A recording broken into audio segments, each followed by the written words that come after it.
So this session really today is with family office principals to try and understand how and why they are allocating capital to private markets. Each of their families over the last many years have been actively investing in public equities, in real estate, in debt, fixed income, and so on. And each of them have had distinctive journeys of how they've approached private markets. And what we want to discuss over the next 20 minutes is the approach that each of their families has taken, why they are investing, what is their motivation to do so. Let me start with you, Ankit, actually. I think what will be nice for us to understand from your perspective is that when you all had a liquidity event in your promoter family, you all decided to start more actively deploying your capital across various asset classes. At that time, how did you all approach startup investments, and how has that gotten formalized over the last few years? So just for context, my family and I ran a company called Manjushri Technopack Limited, which was India's prominent supplier for packaging, anything in rigid plastics. And we used to supply these plastic containers, bottles, and packaging solutions for almost every consumer brand in the country, including Marico. So that was the story. And we had our first private equity infusion in 2014.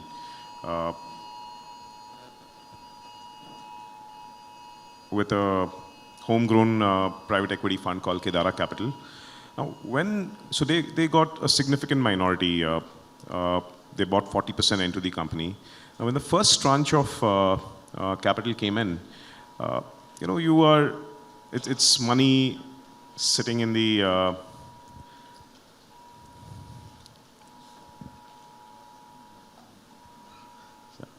there is some feedback that we are getting on stage from.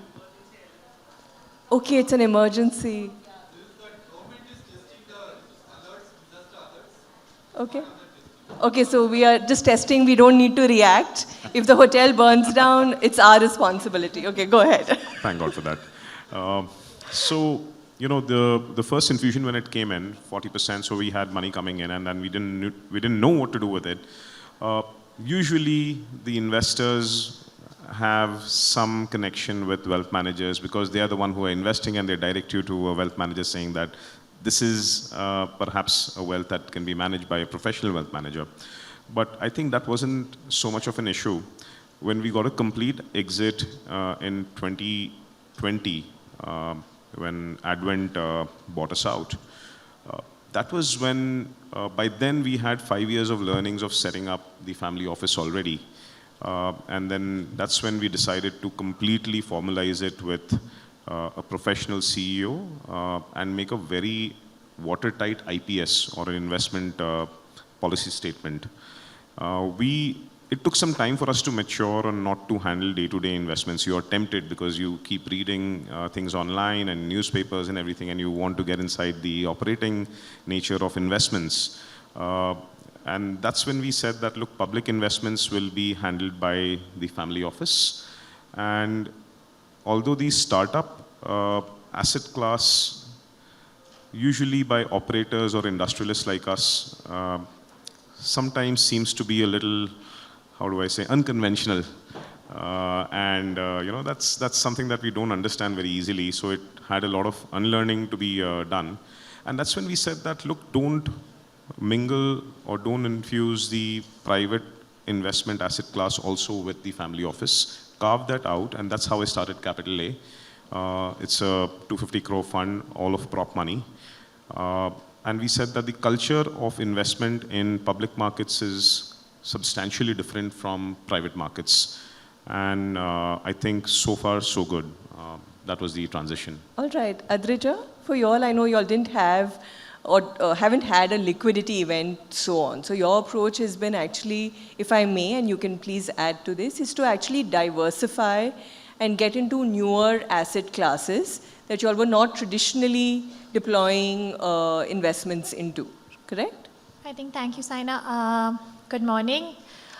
For us, it's been a slightly different approach to what Ankit mentioned because we've not had a liquidity event, so to speak, but we look at family office as a business, business in general, there's an opportunity cost to capital that comes, and that has to be deployed in a certain way to get an X amount of return.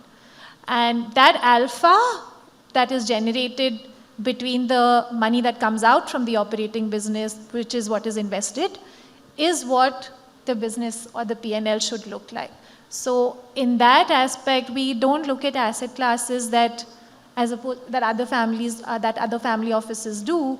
In terms of debt, we wouldn't look at it, because for us that return is not enough to justify. Correct. But, and like you rightly mentioned, diversification has been a big aspect. Learning and meeting new entrepreneurs. I think Indian entrepreneurial spirit and the kind of people that you get to meet in the process of investing, whether it's both through funds, whether it's directly into startups, I think has been phenomenal. It's been, every day is a good learning journey. And lastly, when we look at family office investment or our IPS, which we're formalizing in the process, there was no strategy when we started, and over the last couple of years, we formalized a strategy, how much we would invest, while majority of it would be in public investments or in the public market, so to speak. But about 25 to 30% would go into funds and directly into investment as we learn more about each sector. So Correct. that's how we look at diversifying from a family office perspective into all asset classes apart from real estate. Okay, because your core business is in real estate. That's actually, a very interesting segue to you, Rishabh, because when you all are doing private market investments, you all have chosen to do more consumer, which is also where all of your generational learning, if I may, right? Your promoter business at Marico is a consumer business, FMCG business, retail business.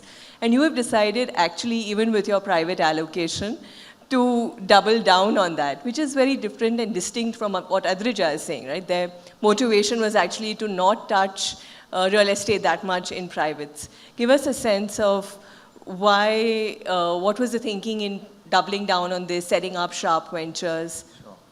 Thanks, Aina, for having me here, and great to be here with this fantastic panel. I think my journeys, of course, all our journeys are different, and they say that when you see one family office, you see one family office. So every family office is different. So for me, it started in 2014 when I had sort of beginning to understand what this whole VC is, because my father invested in Bloom, which is like one of the earlier funds that were there, and I got super excited by that, and I said, wow, I had my own business. And it was completely bootstrapped, like really small business that I was running. And I wanted to do something. I was just getting fed up, right? I was like, listen, I have like a tiny team. I have like, it's really hard. And I just wanted something more challenging to do. And while I was doing it, the dividend payout ratio in Marico increased. So all of a sudden, we had liquidity. And, I went to my father, I was like, listen, is it okay if can I play with this and invest in venture capital? And he said, no, but listen, you are anyways making 21, look at Marico's returns, why do you want to put the money there, So I said, fair, but can I give it a try? Can I try out? So, because Marico's, whatever, it's been earning 20-21% IRR last 20 years. So it's been a good journey from a shareholder wealth creation Absolutely, journey. yeah. So, but luckily I could convince him. And so he said, you can get your toes wet and you can start trying to play in this. And I actually, like what Adrija is saying, I love meeting entrepreneurs. I love the excitement. I love the journey. I knew how hard it was when you're like bootstrapped and when you're running your own business. So I was like, wow, I have a lot of respect for them, and what they're doing is amazing. And so we started with funds, and it was, the objective was not diversification. So that's clear. To your question, Correct. it was just because it was stimulating to me. It was exciting to me. Of course, in hindsight, I'm glad my father gave me that chance, because he was worried. Listen, you're not going to throw away that money, right? You can't sort of wash that money away. So and he didn't. I was on a tight leash. I'll tell you that as well. So initially when we started, I could just do funds, And you know, through those funds, I learned a lot because you attended all these days like today, right? You'll be there, you'll meet entrepreneurs, you'll see what's out there, you'll get excited, then you'll be like, okay, fine, you'll get FOMO. So all that will happen, right? And that's part and parcel of the process, right? But then through that, it's sort of, you'll learn with time. Correct. And, we had some principles in mind saying that, guys, you can't lose sleep over the investment. So, you should think that they're going to come to zero. And, so you can bet on a little bit and build your conviction. So earlier on, like our journey was like we were stage agnostic, we were sector agnostic, we were doing like random stuff. Everything under the sun. Yeah, completely random, like clinical trials, we're doing some security company. Wow, Like, what are we doing, I mean, looking back in hindsight, all this Absolutely. is hindsight, right? Hindsight bias. But then we were clear that, listen, let's do what we get, let's do what we understand, and we understand consumer, it's in our backyard. And you can add value back to the you can add value back to entrepreneurs, that. And I think that the reality is that we can add value to the entrepreneurs, and the entrepreneurs can also add value to us, right? As Marico is a large Absolutely. listed player. So being a listed player, you have quarter-on-quarter pressure, and there's short term, but you can't burn money. You can't burn money in a listed company, right? In these startups, you burn in limited capacity, obviously, but that happens. So I think the journey in terms of agility, you learn a lot about what's happening on ground, what larger companies are not doing, what the smaller guys are doing. So I think it's a good, balance of that both. you all have now achieved. Yes. I mean, hope to achieve. Hope to achieve. But yeah. Yes. All right, Jay, I'm going to come to you with a little more pointed question. You spent your entire career in private equity, right, with True North, in India, outside the country as well. Your family promoter group at Gokuldas Exports had a liquidity event. When you came into the fold to then start more formally managing your family's wealth, what was the lens that you bought from private equity? And I also know that you all didn't immediately start doing private markets, despite that. So really talk to that, Jay. Sure. Lovely to be on the panel. Thank you for the invite. And great comments from everyone. I think I always akin this conversation to a sundae, an ice cream sundae, because it just depends on the flavors, the toppings. It's so much fun, right? And so for us, the journey for me has been investment banking, private equity, real estate. And the reality was when you bounced around a lot and I went from doing early stage stuff in the Valley, Silicon Valley 25 years ago, to doing private equity in India. And you learn from each piece, right? And so the one thing I learned was whenever we did this, especially in private equity, you'd look at about 1,000 transactions a year as someone on the investment team. You'd dive deeper into 80 or so, and you do one. Right? So when you look at the ferocity, right? When you work with an institutional manager like True North, you look at the ferocity at which you operate to get one deal, right? And then when we had our liquidity event, now you're sitting on your money and you say, okay, I'm now going to be competing with guys that I worked for, and they've got 30 people, $3 billion in AUM. So what's my right to win, and can I have a team of that scale?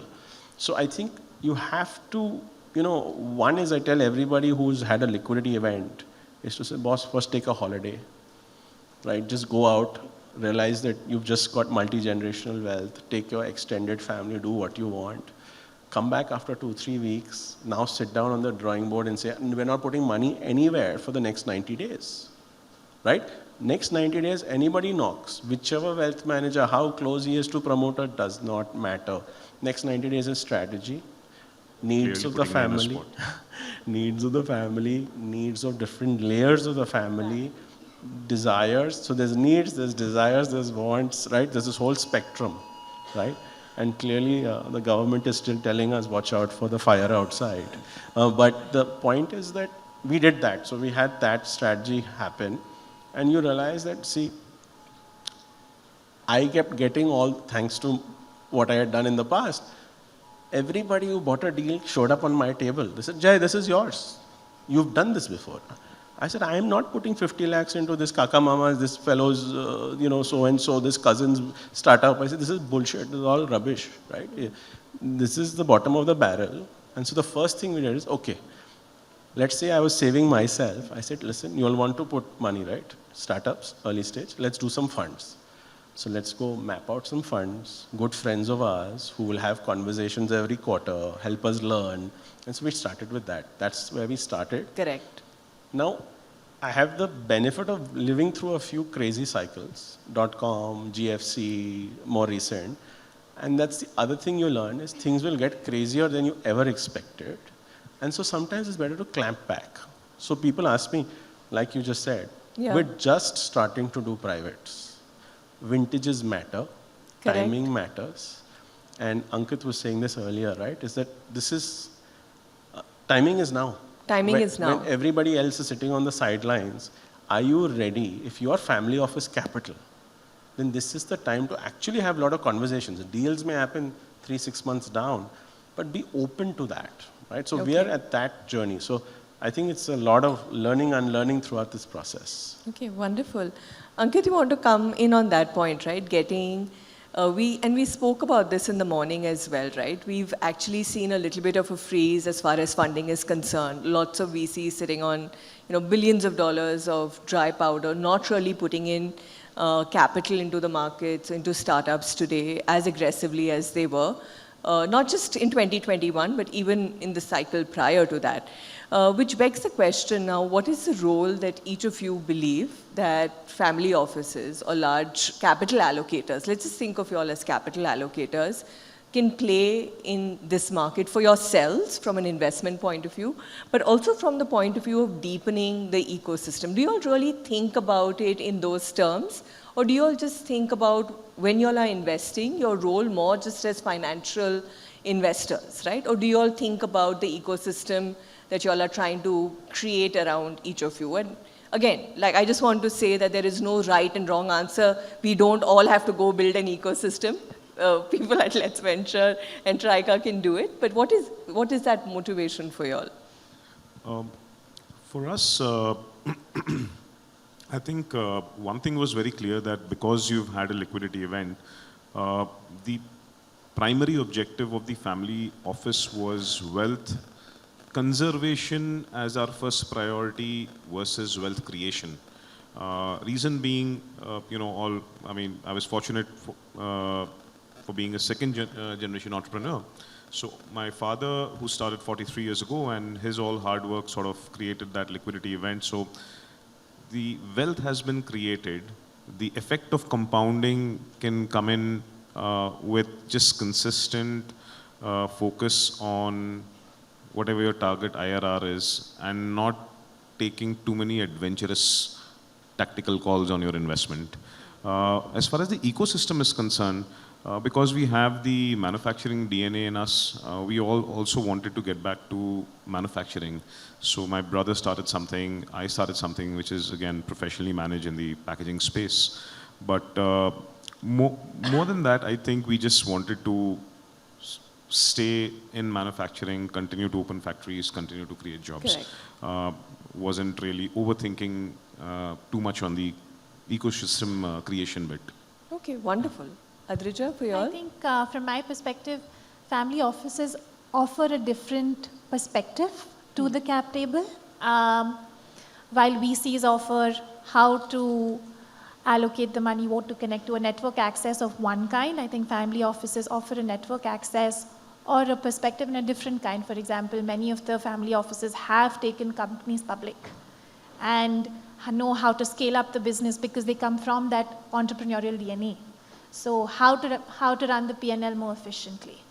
Yeah, I think that has been, I think even for you, Rishabh, when you're advising, it takes a lot to say that, this is what will take you from 0 to 100, 100 to 1,000, 1,000 to 7,000. This is how you will build the playbook. It's a different perspective that we offer on the cap table. And I think entrepreneurs have started realizing that. And the other aspect that I would mention is that I think it's always beneficial to offer something beyond capital. Okay. Capital is available, like we mentioned, there's so much dry powder in the market. So if someone comes to me, the first question is, how can I help you? Now, to give you an example, if it's a consumer business and they want to go omni-channel, I'd say I have a relationship with this mall or with these mall operators. Can I help you connect with them? With 35 companies that we have, we'll always say if there's a synergy between the two and if we Correct. can connect them. Correct. Because I think that's what will help the company grow. Of course, our investment will go as a byproduct of that. But the scale that the business will show right now, they may not have access to it. Correct. And I know both of you all have teams now, right? 5, 6, 7-person teams that are actually doing all of this. I think it's not there is- possible It's not without- possible it's without not that. Otherwise, it possible. remains in a workshop mode, right? No, it's And not possible, and I've been without that. fortunate to have a great team to help with this, and who see synergy sometimes that even I wouldn't see. right? Wonderful. Yeah.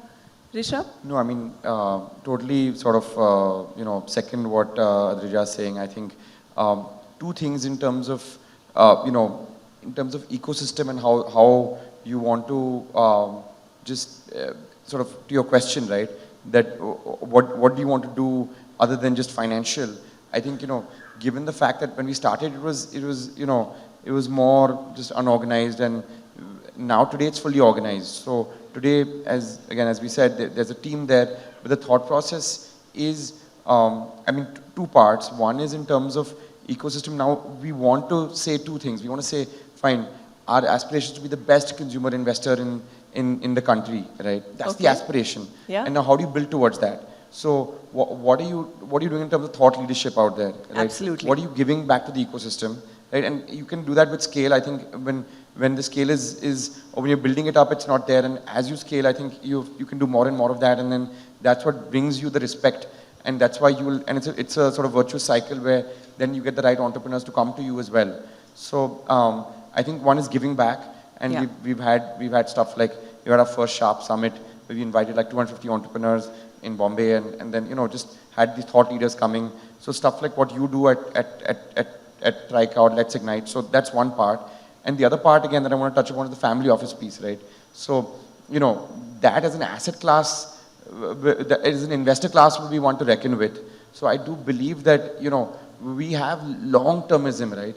VC Yeah. funds have a shelf life A in life terms cycle, of 5, yes. 6 year, 6, 7, 8 years. Here you can go out and, I've had one company go to IPO. We still own a percentage in that even after. We could have we could have sold it, but we're saying, no, we believe in this, and that's why we're holding. So the holding power that we have is phenomenal. I think that's fantastic. And, of course it's opening doors, of course it's networks. Yes. Adding to that, even because we have the parent company, right? Or like you, Ankit, like manufacturing, Aditya will have real estate. For me, it'll be like offline, right? So even like go-to-market strategy. Correct. If they want to go to general Tracking trade. distribution is not Yeah. easy. So, just those insights will add value. Absolutely. And you can take from the parent and give value back to the entrepreneurs, and that's what they want. Yeah. And I don't think, VCs can do that in some way or form, but I do think that That's there's- not their core. yeah, beyond a that's point. the edge that we have. That's our edge. That's your edge. So Jay, you can add here, but also wanted to ask you what you would like to, as we wind up also, we'll come back this way, but starting with you. What would you like to see GPs in India do differently, right? You've invested across 20 odd funds as an LP. As you see that mature in our country as well, how would you like to see that capital differently deployed? Or what would you like to see have, in terms of more depth? Rishabh spoke to that. What are your thoughts? Apart from, of course, giving you guys better returns, and I know Yeah. there's some disappointment, but So that's a very loaded question towards the end. yeah. I could go on for an hour. No, we so don't be have an careful. I think that should be a separate session. Yeah, Totally. we'll have a separate so session I'll on just that. quickly touch on what my fellow panelists said. So one is, I think family offices, provide great domain expertise, long-term capital, all that's great. I think from an ecosystem play, what I realized when we started institutionalizing our family office is the peer-to-peer insights that you need are not available, right? So because families land up meeting, and wealth managers play a big role in managing wealth. But the reality is the conversations we would have at a dinner table are very different. Absolutely. Right? And so one of the things that I did, I said, let's for India create a non-commercial family office network. And that's been in I would say it's today 50 families. It's called IKEA Connect. And so for me, that is my contribution to building the ecosystem. And I think that ecosystem can engage with everybody to build out more. Because I think family offices have today great sources of capital and all the other positive perks. From the next question that you touched upon, which is what should funds and other fund managers do, I think engagement. Honestly, I think from my first fund, maybe 12, 14 years ago, to today, I've seen that happen. So it used to be complete black box. Person would show up on day one, take your money, after 2 years, I'm back, fund 2, after 3 years, fund 3, right? And you'd get an annual email. What, not even an event, not even a shindig to drink wine? So that's once a year. So I think, but I've seen dramatic change in the last 3 years, which is great to see. I think more engagement with this community of family offices, because I think there's lots to give and there's lots to synergize with. So I think I'll leave it with that and let my fellow panelists say. Yeah, no, I'll second what Jay is saying in terms of communication. But I mean, one thing I'd like to add, and again, might be slightly controversial, but I think it's important as investors to know this with VCs is, I think, don't flog a dead horse, right? So when there are deals on the table, it's not working out, it's okay, let it go. Don't try to pitch it and upsell it, right? I think that's critical, and call a spade, because sometimes, you know, as investors, fine, we're saying, okay, fine, this venture capitalist knows what they're doing. Look at them, they're phenomenal. Wow, look at what one of the other people was saying, right? On borrowed conviction, you're like, okay, fine, XYZ fund is doing it, so maybe there's depth to it. But sometimes they're just upselling it, right? So I think just that watch out is critical, and sometimes I just wish that they'd be like, listen, let's just write it off. Yeah. I mean, yeah, they have to return money to investors, but there's no point in some of these companies you see that are just going down in flames. It's because it's not a co-investment opportunity. It is something else. It's a co-investment opportunity masquerading. Exactly. Yeah. So you know, how do you watch out for that? And sometimes the VC will know it and they'll still try to upsell it. I actually think that they just No, I think that's wonderful. I'm glad you've called it out, right? Because then what's the difference between, if I may, a wealth manager and a VC? Everyone is just trying to get into your wallet. Adrija, I know you were nodding, but complete that point and add more. Second what Rishabh and Jay mentioned. I think let's call the laggards, and let's call the winners, and let's treat them equally. I think if we're raising capital for the winner, don't go with the loser to the family office or to the LP. Can you help me raise capital? Let's go with the winner as well, so that it's an even playing field for everybody. I think sometimes you get the laggards, but the winner, there's so much